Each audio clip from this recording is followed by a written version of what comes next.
I'll write it in the style you requested. Writing. A bright summer morning began like any other, but before the sun climbed high above the quiet neighborhood, 12 police reports had already been filed against the same man in less than 3 weeks. Every complaint came from the woman living next door. She claimed there was suspicious activity, loud noises, possible trespassing, abandoned vehicles, child neglect, and even threats that never existed. The officers responded every single time, only to find a calm black single father patiently explaining another misunderstanding while his young daughter stood beside him with worried eyes. The neighbors whispered. Rumors spread faster than facts. No one imagined that the quiet man carrying grocery bags and helping his daughter with her backpack had just been appointed the city's new police chief, and he had chosen not to tell anyone yet.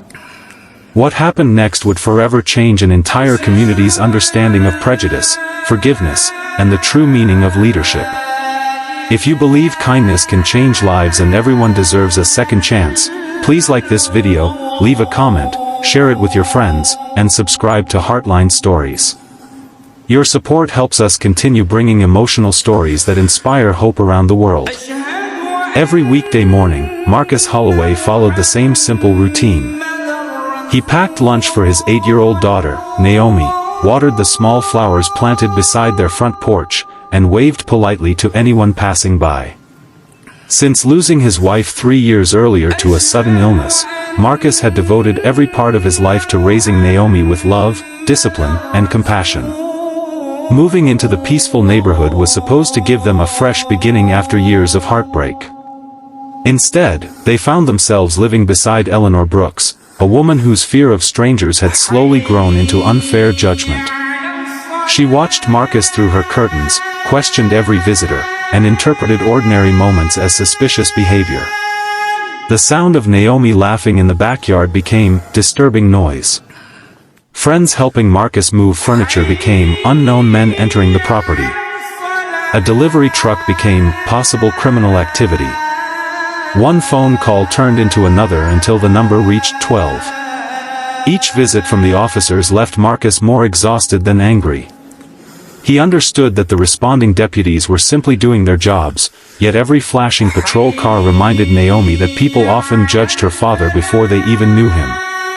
She stopped inviting classmates home because she feared another police car would arrive while they were playing. Marcus comforted her with gentle words, telling her that character always outlasts rumors. He never criticized Eleanor in front of his daughter. Instead, he taught Naomi that bitterness only creates more pain, while patience has the power to change hearts.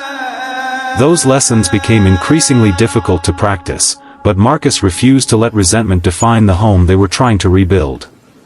Unknown to everyone in the neighborhood, Marcus had accepted an appointment as the city's new police chief several weeks before moving in. He intentionally delayed announcing his new position publicly because he wanted to understand the community without the influence of a title or uniform.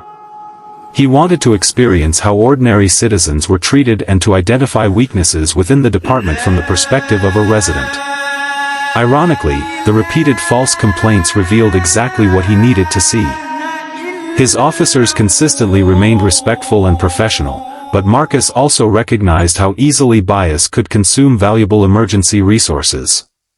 Rather than seeking revenge against the woman responsible, he quietly documented every incident, believing that truth would eventually speak louder than anger.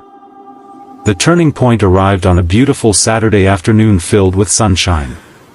Children rode bicycles along the sidewalks while families worked in their gardens.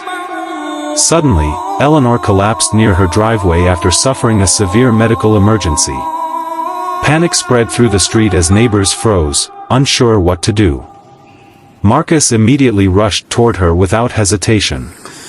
Years of emergency response training took over as he checked her breathing, called for medical assistance, and performed life-saving first aid until paramedics arrived. Naomi stood nearby comforting Eleanor's frightened grandson with remarkable maturity, holding his hand while reassuring him that everything would be all right. The same man falsely reported a dozen times became the person fighting hardest to save the life of the woman who had repeatedly tried to make his own life miserable.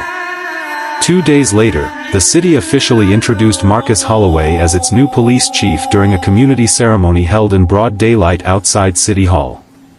The crowd erupted into stunned silence when Eleanor recognized the man walking confidently onto the stage. Her face reflected overwhelming regret as memories of every unnecessary phone call rushed back.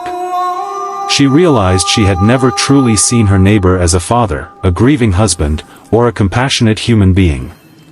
She had only seen assumptions shaped by fear. Marcus delivered his speech with remarkable grace, speaking not about his promotion but about service, fairness, and the responsibility to treat every resident with equal dignity regardless of appearance or background. Without mentioning Eleanor's name, he reminded everyone that justice begins with listening before judging. After the ceremony, Eleanor slowly approached Marcus carrying tears she could no longer hide. She apologized sincerely for every accusation, every assumption, and every moment she allowed prejudice to replace compassion. Marcus accepted her apology with quiet humility, explaining that forgiveness does not erase pain, but it allows healing to begin. From that day forward, Eleanor became one of Naomi's biggest supporters. She baked cookies for neighborhood gatherings, volunteered during community events organized by the police department, and openly shared her own story as a warning against judging others without knowing their hearts. Her courage to admit her mistakes inspired others to confront their own hidden biases. Months later, the neighborhood looked completely different. Children played together without fear. Community barbecues replaced whispered gossip. Officers regularly visited local schools to build trust instead of responding to unnecessary complaints. Naomi once again laughed freely in her backyard, finally believing that her home was truly a safe place. Marcus continued leading the department with integrity, proving that genuine strength is measured not by authority but by mercy. His greatest victory was never becoming police chief. It was showing an entire community that compassion is stronger than suspicion and forgiveness is more powerful than revenge. If this story touched your heart, please leave a comment telling us where you're watching from, like this video, share it with someone who believes in hope, and subscribe to Heartline Stories so together we can continue spreading kindness, understanding, and unforgettable stories that bring people closer together. Special request: in memory of everyone who has ever been judged before being understood, please take one moment today to choose compassion over assumptions and share that kindness with someone who needs it most. Sometimes the strongest people are not those who wear the badge, hold the title, or command respect through authority. They are the ones who quietly choose forgiveness when the world gives them every reason to seek revenge. And in the bright light of an ordinary day, one father's silent courage transformed an entire neighborhood forever.